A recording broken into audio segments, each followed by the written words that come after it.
Ai, se a mente se abre, o espírito avança.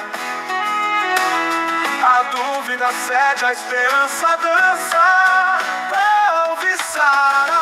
Alviçarás, receba o renovo na mente. A alma não fica mais presa. Alviçarás, eu venço o jogo consciente. Se conheço bem as suas regras. Alvíceras. Vamos seguir com o nosso mini curso da gramática portuguesa pelo método Confuso, confundindo aqui com a história do Brasil pelo método Confuso, também de Mendes Fradique, ambos os livros. Bom, na última aula nós começamos a ver o interior da gramática, assim, página por página, conforme aquilo que nós achamos interessante frisar, destacar, Hoje estamos na página 15 e vamos ler, a partir do capítulo 6, qualquer coisa que nos pareça aproveitável, Ok, então vamos lá. Capítulo 6, Voltando à Vaca Fria, é o título do capítulo, Voltando à Vaca Fria. E aí, como sempre, aquela língua portuguesa do século XIX, princípios do século XX, aí na década de 20, década de 10, década de 30 do século 20. Então você tem a crase, o acento agudo indicador de crase, sendo representado por um apóstrofo, Você tem o apóstrofe, Você tem vaca, a palavra vaca, sendo escrita com 2 Cs. Você tem, enfim, é a época de farmácia com PH, em vez de F. Gramática tinha 2 M's, Então nós estamos aqui no tempo em que a gramática se escrevia com 2 M's. Bom, então diz assim, na página 15, Mendes Fradique vai dizer: a gramática pode ser histórica, descritiva e comparativa. Histórica é aquela que acompanha a evolução da língua desde o embrião até o fumeiro.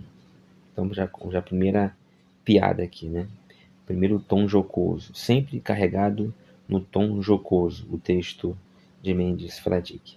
Esta gramática é divertidíssima e tem a vantagem de ser absolutamente inofensiva, porque ninguém a sabe.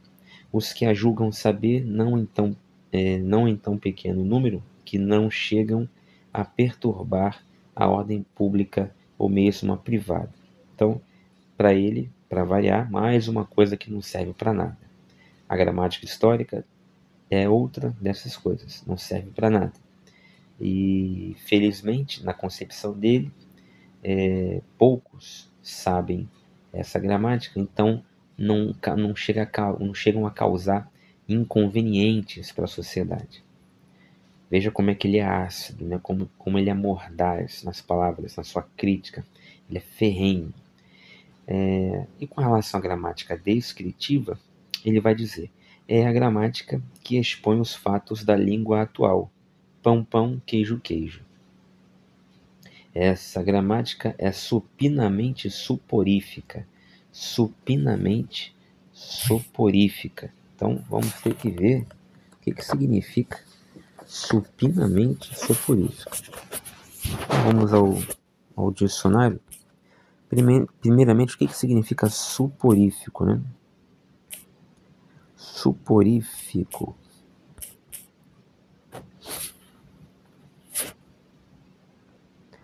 É a mesma coisa que soporífero. Então, suporífico é a mesma coisa que soporífero. Significa algo que provoca sono ou que é aborrecedor, maçador, Então, é algo que ensona o indivíduo, que causa-lhe sono. Em termos mais simples, é algo que induz ou tende a causar sono ou sonolência, ou algo que é extremamente entediante, até ao ponto de dar sono no indivíduo. Mais detalhadamente, soporífico ou suporífico, né? Ou ainda soporífero, pode ser usado em dois contextos. Literalmente, ou seja, quando quer se referir a algo que realmente tem a propriedade de induzir ou causar sono real na pessoa, como, por exemplo, um medicamento, uma droga, uma substância soporífera ou suporífica, né?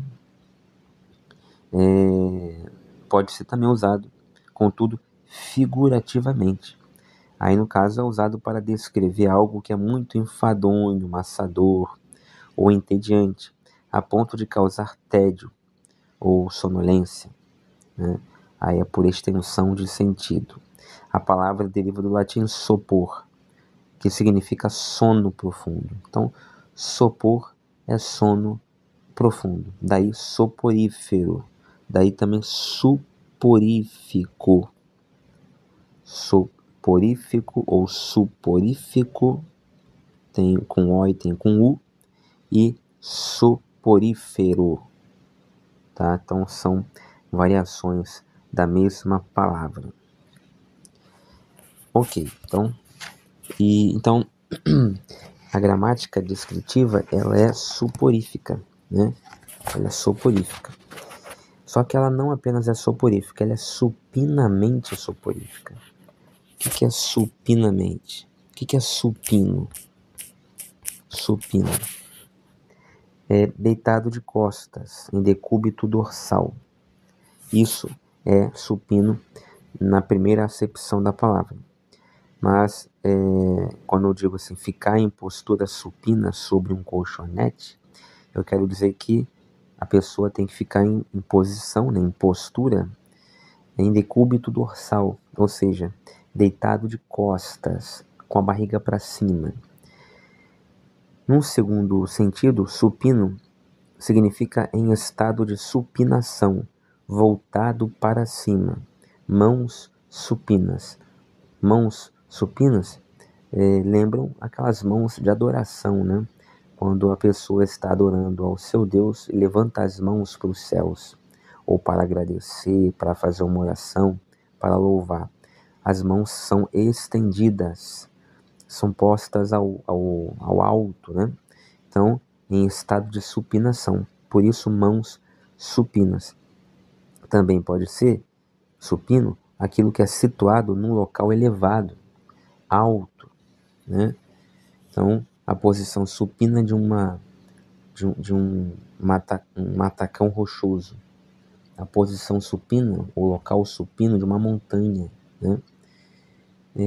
No sentido figurado, é aquilo que se destaca em alguma atividade, notável, exímio. Então, alguma coisa ou alguém que é supino é alguma coisa ou alguém que se destaca, né, de alguma maneira, ela se notabiliza, né? Então, é alguém exímio em alguma coisa. Por exemplo, um supino violinista é um violinista de destaque. Não é um violinista qualquer, é um notável ou exímio violinista, tá? Então, a gramática é supinamente suporífica porque ela é notavelmente enfadonha, né? Que ela se destaca por ser enfadonha, é supinamente suporífica ou suporífera. Também pode significar a palavra supino em quantidade exagerada, demasiado, excessivo, né? Então, essa gramática é demasiadamente suporífica. Essa gramática é supinamente suporífica, né? Ou suporífera. Ou seja, ela é demasiadamente enfadonha. Ela causa sono demasiadamente. Ela realmente é de causar, de maçar, né? De causar enfato, né? Ou seja, ela enfatua a pessoa, ela cansa, ela causa fastio, né? Bom, também temos a palavra supino, mas quando ela é usada como verbo, né? Especialmente na gramática do latim, né? Bom, mas não convém, não vem ao caso aqui. Ele continua dizendo que além de gramática histórica e da gramática descritiva, existe também a gramática comparativa, né? A gramática comparativa é a que estuda a analogia entre as diversas línguas e, após esse fastidioso estudo, acaba ficando na mesma, ou seja, não serve para nada também. Então, nem a gramática histórica, nem a gramática descritiva, nem a gramática comparativa servem para alguma coisa, porque a gramática, na opinião de Mendes Fradique, toda ela não serve para nada. Ok, gente? Então, esse foi o capítulo 6º, né, que tratou aí dos tipos, né, de gramática. Até o próximo vídeo, se Deus quiser.